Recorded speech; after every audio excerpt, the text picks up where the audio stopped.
Good afternoon, guys. I'm going to do a little cooking video here, and what I'm going to do is I'm going to cook Italian, my style, tonight. So what I intend to do is take those ingredients and turn them into a nice meat sauce. And I'm going to cook it on the egg in a cast iron Dutch oven. But that is about a little over a pound of a pork roast that I have sliced, and then in the cups you see behind there, right there on the right, that is about a cup of onion with about a tablespoon of garlic on top of that. That's about a cup of fresh parsley. Now I won't use all that parsley; we'll refrigerate the rest. And then in the small cup is a collection of herbs. Out of the garden. There is thyme, and there is oregano, of course, and let's see, there's about one crushed red pepper, and there's as much salt in there as I'm going to use, and I believe that's about it. Oh yeah, there's a handful of chopped basil leaves in there, all out of the garden today. So the green egg is just coming up to temperature. We're going to put a little sear on that meat, and then behind everything you see a couple of quarts of the tomato sauce that I made. This is 2018 sauce, and we've been using that before we used the stuff that I made last year. And the only other things going in there is just some normal olive oil, not extra virgin or anything like that, because we're going to be bringing it up to a little bit of a high temp, and fresh ground black pepper. So I'll bring you along for the cook, guys. Thanks for joining me. Okay, grill's up to temperature. So I'm going to start off. This is going to be about a tablespoon and maybe just a little bit more. And this is just normal olive oil. This is not virgin or extra virgin.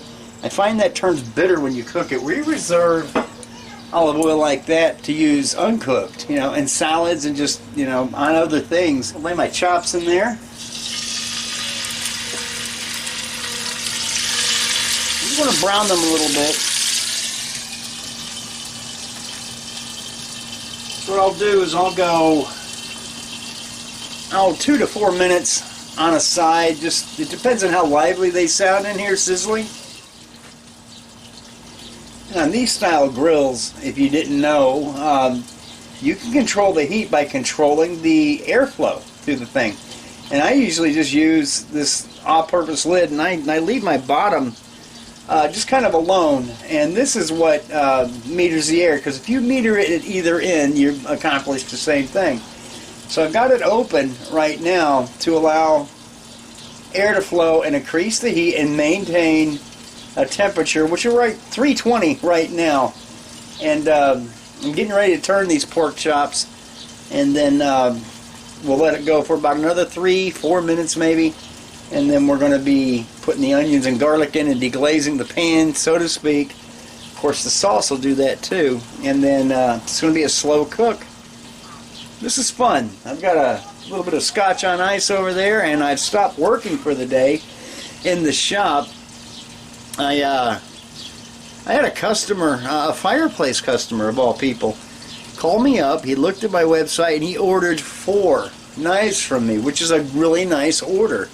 I was thrilled, and 3 of them are my kitchen knives. He ordered a big chef's knife, the utility knife, and the paring knife, and then he ordered one of my Sportsman Series knives, and the one he liked was the one he saw on my website, and it just happens to be one that I already had made and unsold, so that one is now sold.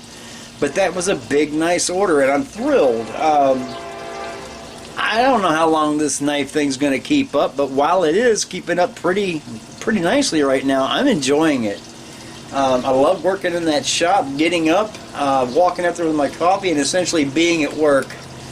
And, I'm blessed in that I can do something that it seems like people want. So, yeah, we'll just sally forth with that and see how it works out. I'll be back when we're flipping these chops. Okay, it's time to turn them over. I'm going to raise them up.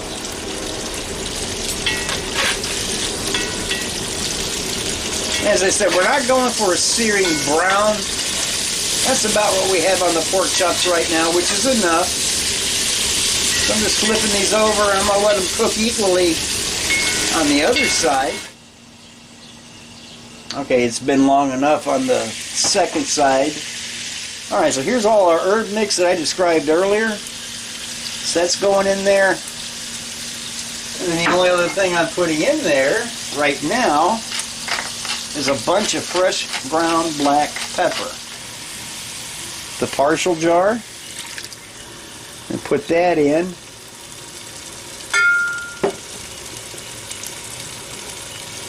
And then this is the full jar. This is 2018 sauce. But I do want a little bit more, since I do plan to cook this until this sauce reduces quite a bit. So this was canned in August of 2018.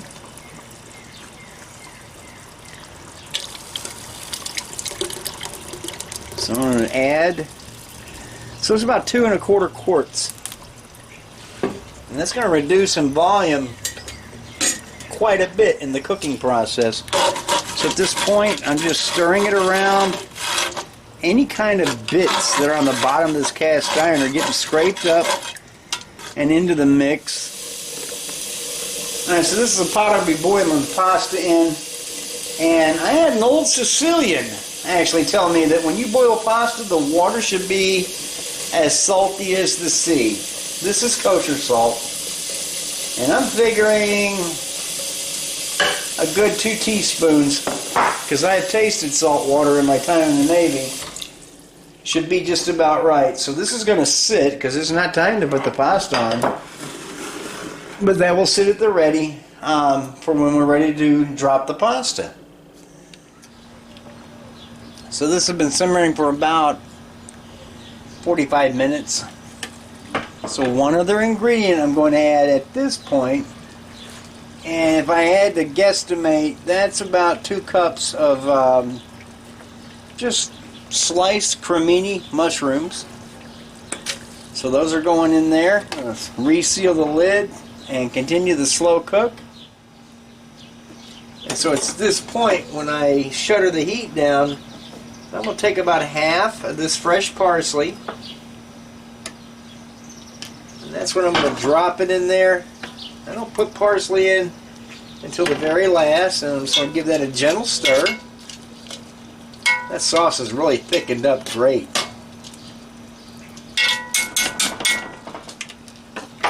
So that's it. And that's going to sit, fill with smoke, infuse the flavor, and we're going to move in and cook the pasta. Okay, we're coming in to cook the pasta. And I have a little bit of a kitchen assistant here. Jasper has decided to take his little perch on the corner of the kitchen table, and he's going to supervise. He doesn't... Yeah. I've had this cat, gosh, I found him on the roadside 16 years ago as a 7-week-old kitten, and plucked him off the road and put him in the truck, and he's been with me ever since, and he's a good kitty. Aren't you, Jasper? Yeah, you are. Alright, water is boiling. And what I also do is put a touch of some olive oil in that water. And then we're going to add the linguine. 8 minutes. And it'll be ready to drain. There's some fresh parsley in that little cup. Thank you. If you want to throw some on, and then some Parmesan cheese. So here's the sauce, and see how that thickened up has the mushrooms and everything else in there. Is that enough sauce? You want a little more? A little more. A little more, That's and good. then That's perfect. The guest of honor is a very... Bring your plate. Oh. Let's see if we can find one that... These pork chops have kind of disintegrated, is what I thought they would do. But still... No, it's the perfect amount. There we go. Very nice. This is supper, and had fun cooking this. I always like doing cooking videos and sharing with you, so we're going to eat And whatever you're having for supper, enjoy. And in spite of all the craziness, enjoy life. We'll see you in the next video. Bye, guys. Bye.